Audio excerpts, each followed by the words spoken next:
Voilà, jusqu'à faire ce beau vortex. Tous les éléments avec lesquels je travaille, j'ai envie de les sentir et puis de retrouver la noblesse et la beauté de chacun des éléments qui constituent le pain. Pour moi, c'est très triste de ne pas pouvoir prendre l'eau de la source en Bretagne, mais c'est une réalité. Il y a des nitrates, il y a des pesticides de toutes sortes, etc. Je ne peux pas me permettre d'ingurgiter toutes ces choses-là ou de les donner à manger aux gens pour qui je fais le pain. Donc maintenant, je prends de l'eau filtrée. Enfin, je filtre l'eau avec un filtre très pointu, mais qui enlève de la vie, si vous voulez. Donc il s'agit de redonner mouvement à l'eau pour lui redonner de la vie, quoi. Alors maintenant, il faut que je la chauffe un peu, puisque pour faire le pain, il faut une température de pâte idéale. Donc là, je cherche une pâte à 26 degrés. Dans le fournil, il fait 22. Donc je vais mettre de l'eau à 28 degrés. Alors ça, c'est une somme de température. En additionnant le fournil, la farine et l'eau, il faut que j'arrive à 72 degrés pour obtenir une pâte à 26 degrés. Voilà, donc moi je suis assez précis avec ça parce qu'ensuite c'est très important par rapport à la levée du pain au moment d'enfournement, etc. Et puis par rapport à la qualité du pain, un pain avec une pâte à 20 degrés ou 22 degrés, c'est pas le même pain qu'avec une pâte à 26 degrés parce qu'on ne développe pas les mêmes bactéries, pas les mêmes ferments. Donc ça ne va pas lever pareil, ça n'aura pas le même goût, etc. Voilà, mon eau est prête.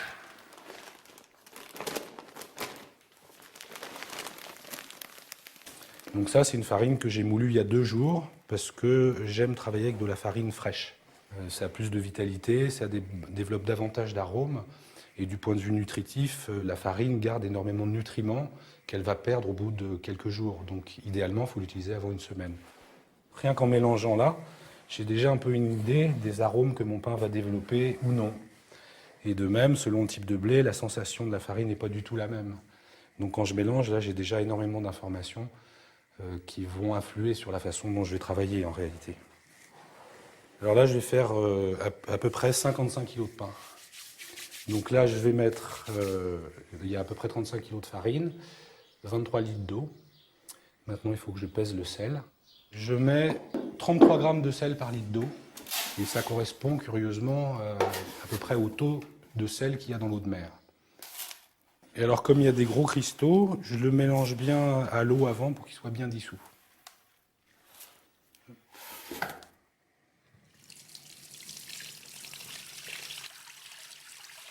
Alors, comme il peut y avoir des petites impuretés, je le filtre. Voilà.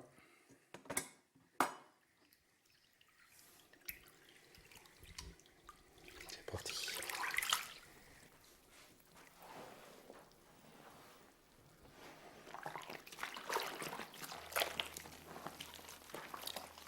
Il y a 4 éléments dans le pain.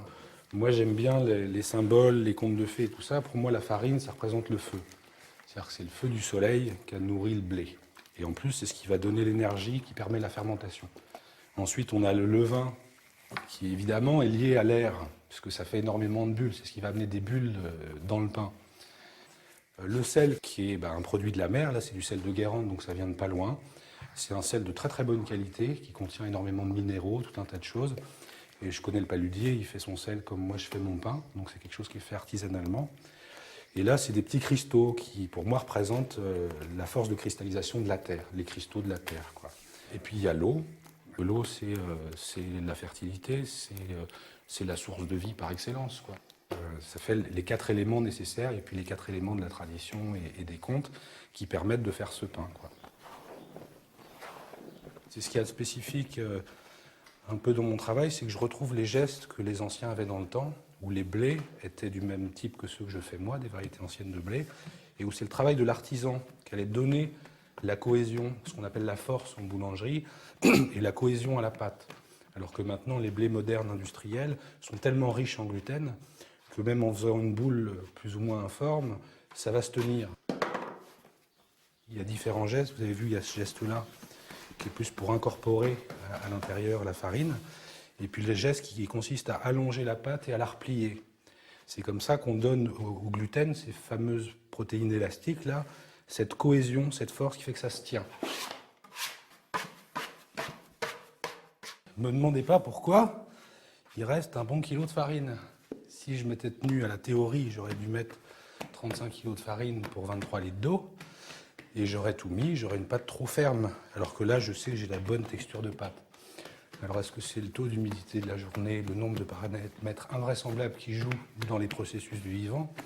J'en sais rien. Ce que je sais, c'est que là, j'ai mis la quantité qui correspond pour avoir la texture de pâte qu'il faut. Voilà, donc c'est intéressant d'avoir des repères, mais il ne faut surtout pas se laisser figer par de la théorie quand la pratique elle nous dit que là, je vais avoir un pain tendre. Et c'est quand la pâte est tendre comme ça que je sais que mon pain va être tendre et qu'il va être bien levé. Si je fais une pâte ferme, je sais qu'à cœur, je n'aurai pas un pain aussi tendre, aussi alvéolé, aussi levé, quoi.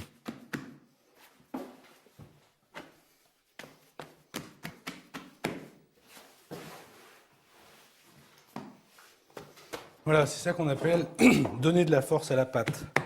Lui donner cette cohésion qui fait qu'elle se tient en boule, ce qu'évidemment aucune machine ne peut faire. Ça ne sert à rien de travailler contre les choses, que ce soit dans le pain ou que ce soit dans l'agriculture. Là, l'essentiel du travail se fait quand je ne travaille pas. Le pain va lever pendant 5h30. Moi, je vais intervenir quoi? Je vais intervenir pendant 3 fois une demi-heure. Donc les moments essentiels, c'est justement que mon intervention soit la plus minime possible et au bon moment. Donc là, moi maintenant, je propose l'émondage. Je me suis équipé, je grimpe dans les arbres, j'ai une petite tronçonneuse. Comme ça, j'entretiens les haies, ça ne coûte rien à personne. Avec le fagot, je peux faire mon pain. Le bois qu'on utilise pour cuire va donner ses arômes au pain. Donc si je fais une fournée avec du chêne ou avec du pommier, mon pain n'aura pas le même goût.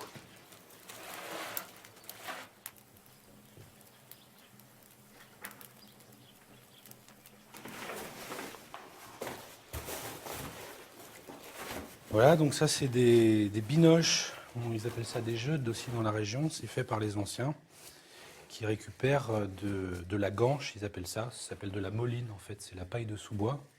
Et le pain lève très très bien dedans parce que ça garde bien la chaleur. Voilà.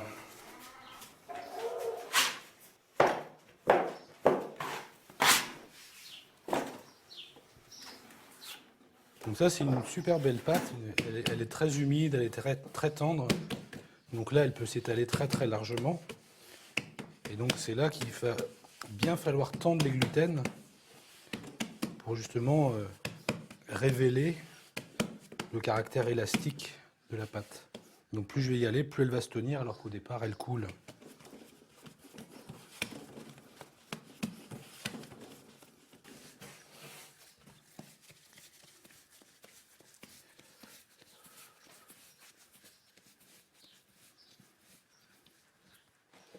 Et donc sinon là, chaque pain, je sais pratiquement pour qui il est.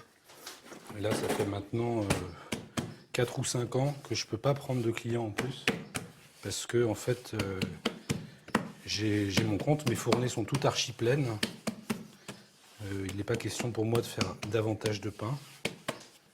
Et donc c'est pour ça que je consacre de plus en plus de temps à de la formation de gens qui veulent démarrer du pain comme ça, ou auprès d'agriculteurs qui veulent cultiver des variétés anciennes de blé pour leur qualité au niveau des arômes, etc. Donc je consacre de plus en plus de temps à de la formation en fait.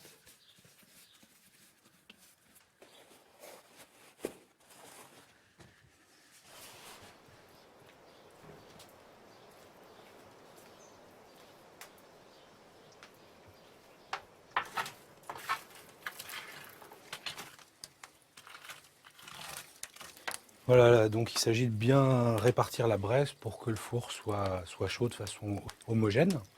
Donc mon four, je sais qu'il est prêt quand toutes les briques ont blanchi, y compris celle de devant.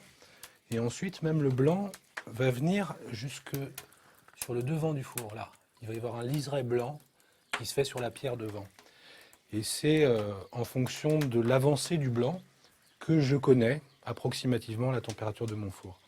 Donc je sais que tant que la voûte n'est pas intégralement blanche, mon four n'est pas chaud. Il n'est pas suffisamment chaud pour cuire le pain.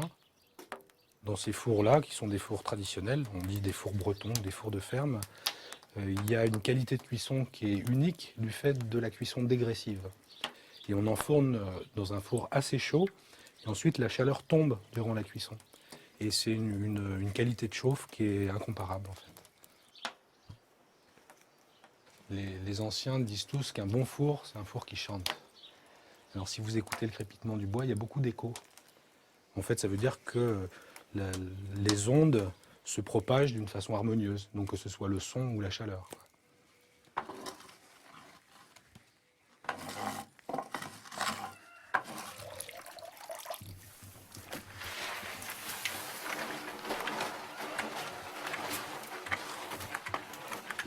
Ça nettoie complètement le four en retirant ce qui peut rester de braise. Et ensuite, ça met de l'humidité dans le four, ce qui est une très bonne chose pour le pain, puisque ça permet que la croûte soit plus fine, que le pain se développe mieux.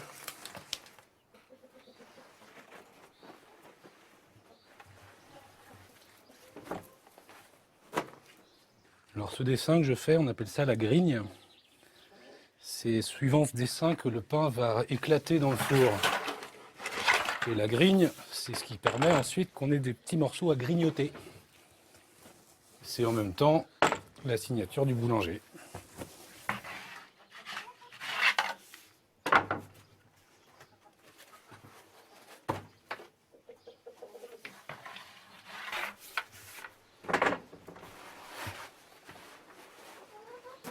Alors évidemment, il faut bien le ranger parce que sinon, j'arrive pas à tout enfourner. Le tour est joué.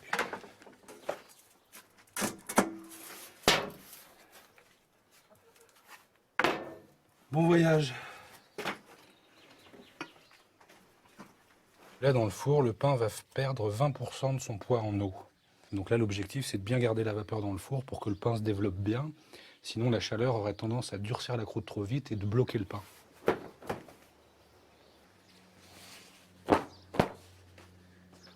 Donc là, je sais déjà que mon pain ne va pas être trop cuit.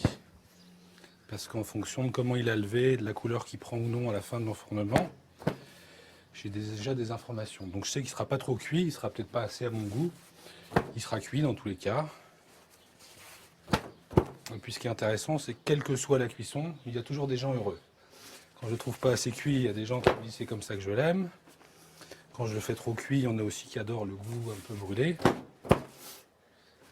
Et c'est jamais la même chose.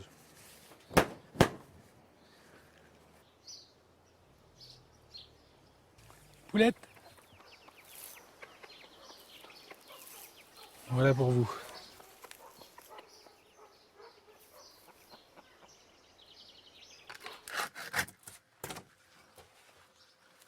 Hop là.